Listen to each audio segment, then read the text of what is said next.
All righty. Good afternoon, and thank you all for attending our virtual coordinator meeting. This is one of several we've conducted in the last 2 weeks. So if there's any other graduate program you might be interested in, there will be links provided on our website so you can get informed about those. My name is Dr. Jessica Fungi Cortez. I am the Director of Graduate Studies for Nicholls State University. Here in the meeting as well is Mr. Grant Ordorn. He is the coordinator for graduate studies. We are thrilled, excited about pursuing a graduate degree, and we totally like for you to consider doing that at Nicholls. We have a lot to offer, and so that is the purpose for setting up these virtual informational meetings so that students can get informed about what we have to offer and how we can assist you. Today, for this meeting, we have Dr. Matt Gamel. He is the coordinator. What is your specific program?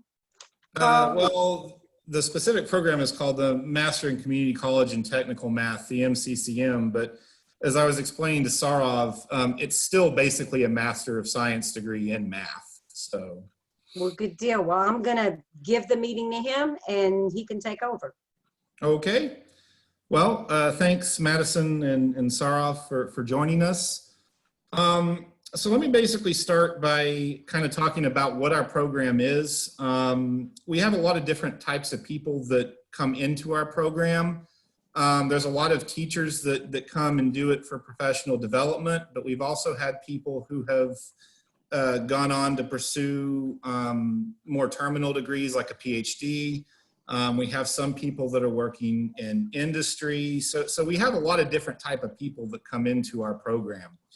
And so basically the admission requirements, both of y'all are fine in regards to the requirements, but I'll go ahead and specify it since they're recording it. The admission requirements, we basically require that, we don't actually require that you have a bachelor's in math, but both of y'all are gonna be fine in that regard. And we require a course in multivariable calculus, which in our catalog is basically calculus 3. And then we require 9 hours of upper level, so junior or senior level math courses that the department approves of. We also require 3 letters of recommendation, and we still have a GRE requirement, but you can kind of get away from that if your GPA is high enough. So I think the requirements are if your GPA is a 2.75 or better, or if your GPA is a 3.0 in the last 60 hours of coursework, or if you have a 2.5 GPA with the GRE. So if you satisfy the first 2, you don't have to worry about taking the GRE. So those are basically our admissions requirements, which for both of y'all are both fine. So do y'all have any specific questions for me that you'd like me to address, or I mean, did I omit anything, Dr. Cortez? Well, certainly in reference to the GRE requirement, certainly testing centers aren't open right now, and we would be happy to consider applicants without that requirement, or until that requirement can be met if it would be required. Right. So we just wanted to put that out there. We don't want students to get discouraged about that piece of it. Right. Most of the applicants that we have generally qualify as the requirements are right now without having to worry about the GRE. So, but yeah, I mean, certainly if you do have the 2.5, I mean, we'll certainly take that. I mean, we're obviously going to take all these different things into consideration because of you know, basically things are shut down right now. So that has come up in other meetings about the GRE questions. Yeah. Mm-hmm. What type of careers would your graduates be candidates for? What type of things could they consider? Well, like I kind of alluded to at the beginning, we do have a lot of people who are already teaching who do it for professional development, but there are a lot of graduates that we have that ended up getting jobs at community colleges because you need the master's degree with at least 18 hours of content work. But we also, in our own department, we've actually hired several faculty members who graduated from our program as instructors in our own department. But there are also other people that have gone on to pursue PhDs. We have had some people who have worked in industry. So we have there's a lot of different options and if I may chime in, Dr. Gamel, the industries I can think of off the top of my head, there's people in computer programming, there's people in statistical and data analysis, and people who have worked for like IBM, Bell South, Entergy, these kind of pretty big reputable companies, you know. Right. So there's a lot of opportunities out there. Good deal. How long does it take for a student to complete your program? What's the course requirement? Well, so basically it can be completed in 2 years like a traditional master's degree program, but oh goodness. Okay, I'm sorry. But we have had people who've maybe completed it anywhere from 2 to 4 years. Does that sound about right, Dr. Heck? I mean, I know it can be done in 2 years. But... Yeah, I think we've had people as quick as 2 years or a little bit less. But those are the people who, are super motivated and trying to get in and out quickly. Usually right. it's somewhere in the neighborhood of 2.5 years. Mm-hmm. Right. Good deal. What I've done is I've shared the screen. This is your website for your program that just kind of shows some of the admission requirements that you just alluded to earlier. Mm-hmm. And would this look like the coursework that's required?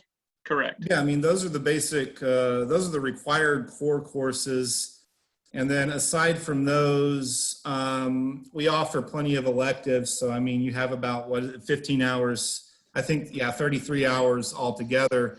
And then plus we have a comprehensive exam that you take basically at the end of the program. So we don't actually have a thesis option. It's just a comprehensive exam. So. Mm-hmm. Awesome.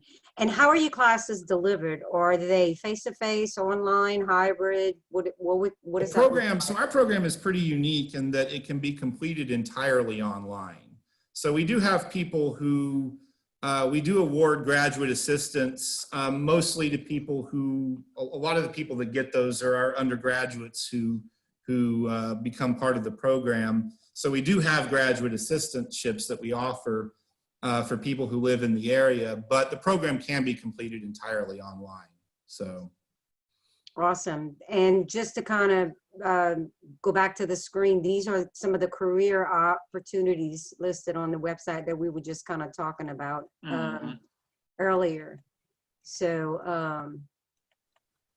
and there he is, and that's his contact information. If anybody was interested in contacting Dr. Gamel directly, that's his email and office number. And apparently I've shaved since then. So. All right. Cool and deal. your glasses got bigger too. Hey, they give me this more look, erudite. So just to kind of, so you offer assistantships specifically for your students?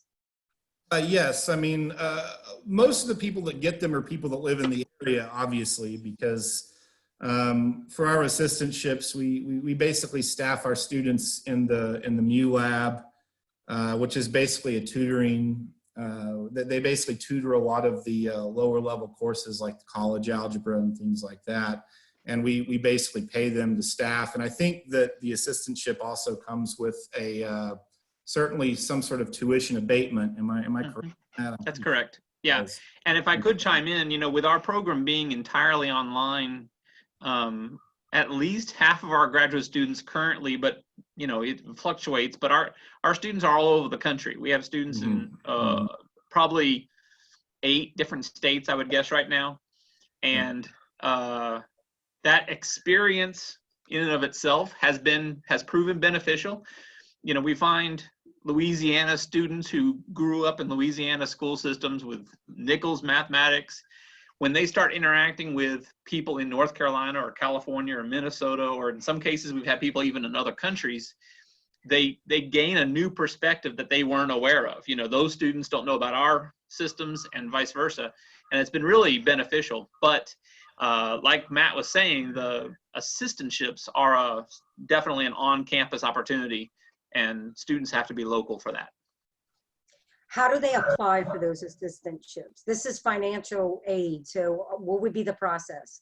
They contact the department. Our department secretary has the applications, and they fill it out. And Cool deal. And that would involve tuition waiver, and some fees would probably have to be, or does it cover fees as well? I honestly don't know for sure what fees are covered. I know it's a tuition waiver, and then they also get a stipend. And they get, yeah, like a stipend for working. And we usually staff them in the MU lab. Work, you know, usually 4 or 5 times a week in the MU lab. So. Correct. Are there a certain amount of hours they're required to be on campus to do those jobs? They work 20 hours a week. Yeah. Good deal. Awesome. So that is an option. I know a lot of students could use that assistance, and it helps to get them through grad school. Correct. Well, it also helps us too, so it helps everybody. It helps when everybody. factoring in the tuition waiver, it's actually a very competitive assistantship also. Yeah. Good deal. Okay, so we talked about assistantships. We talked about your classes. They're basically online. Entirely. Do y'all entirely? Yeah, you can complete the synchronous program entirely. online, or is it just, what does that look like when you say online? Do you conduct a class like we're having this meeting at the online? Or? A lot of us don't. I mean, I tend to, I basically have typed up notes that I give my students. I basically have written textbooks essentially for several of my courses. And a lot of us do that. Do you know, Dr. Heck, if anybody uses Zoom or anything? I know that one of her classes tends to use. I think the majority of our classes, the majority of the time, are posting of notes to Moodle. The students read the notes, download them, complete the assignment, send them back, and then this repeats itself, you know, over and over and over.